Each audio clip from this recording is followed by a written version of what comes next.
फरवरी 2024 में जब supreme court ने इलेक्टोरल बॉन्ड को असंवैधानिक बताया तो लगा कि अब राजनीति में पैसों का खेल जरा थम जाएगा या थोड़ा धीमा हो जाएगा, लेकिन ऐसा कुछ नहीं हुआ। तस्वीर इसके बिल्कुल उलट है, क्योंकि सुप्रीम कोर्ट के फैसले के बाद बस चुनावी चंदे का रास्ता बदल गया है।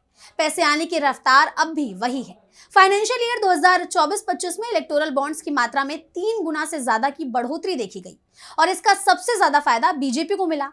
तो किस पार्टी को कितना मिला है पैसा और क्या है इन पैसों का पूरा लेखा जोखा, आइए समझते हैं। दरअसल सबसे पहले ये जानना जरूरी है कि इलेक्टोरल बॉन्ड के जाने के बाद चेक और इलेक्टोरल ट्रस्ट के जरिए पैसा आने लगा है। आंकड़ों की बात करें तो 2024-25 में 9 प्रमुख इलेक्टोरल ट्रस्ट ने कुल 3,811 करोड़ का चंदा दिया। अगर इसकी तुलना पिछले साल 2023-24 से करें तो तब ये आंकड़ा महज 1218 करोड़ था, यानी सीधे सीधे 212% का उछाल। अब बात करते हैं कि किस राजनीतिक पार्टी को कितना पैसा मिला।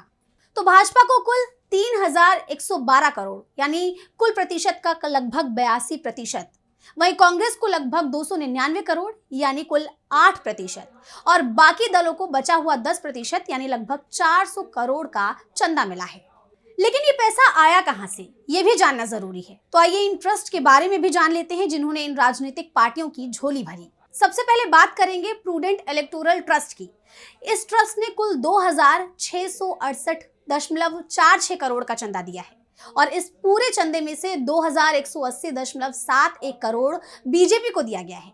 कांग्रेस को 21.63 करोड़ का चंदा दिया गया है। ये सबसे अधिक दान देने वाला ट्रस्ट है।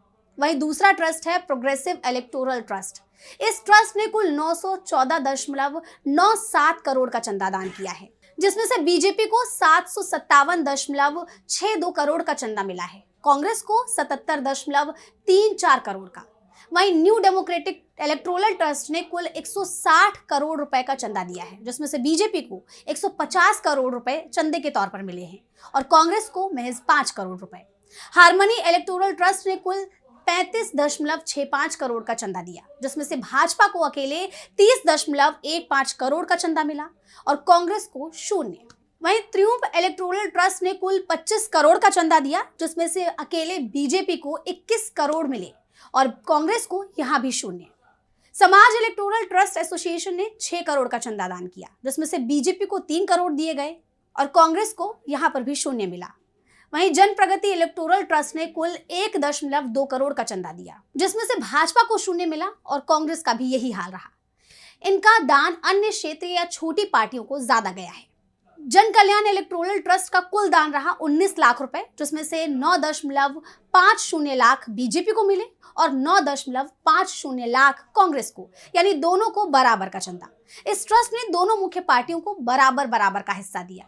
वहीं ज़ेगाटिक इलेक्टोरल ट्रस्ट ने कुल 7.75 लाख का चंदा दिया, जिसमें से सारे के सारे पैसे बीजेपी को चंदे के तौर पर मिले, कांग्रेस को कुछ नहीं मिला यानी 0 रहा।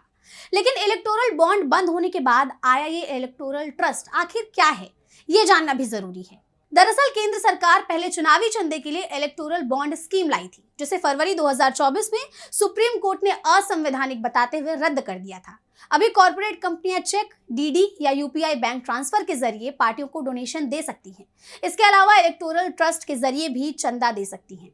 इलेक्टोरल ट्रस्ट के जरिए कोई कंपनी या फिर व्यक्ति एक ट्रस्ट को डोनेशन दे सकता है, जो आगे पार्टियों को डोनेट करता है। यानी एक कंपनी किसी इलेक्टोरल ट्रस्ट को पैसा देती है और वो ट्रस्ट उसे आगे किसी पार्टी को चंदे में दे सकता है। सुप्रीम कोर्ट के फैसले के बाद अब गुमनाम तौर पर चंदा देना मुश्किल हो गया है। इलेक्टोरल बॉन्ड में किसी को पता नहीं चलता था कि किसने किसे पैसा दिया, लेकिन इलेक्टोरल ट्रस्ट में जानकारी सार्वजनिक करनी पड़ती है। अब कंपनियां चेक, ड्राफ्ट या ऑनलाइन ट्रांसफर का इस्तेमाल कर रही हैं।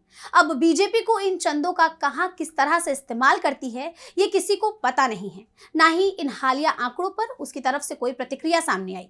लेकिन एक बात तो समझ में आती है कि बड़ी कंपनियों का बड़े दलों की तरफ झुकाव कम नहीं हुआ।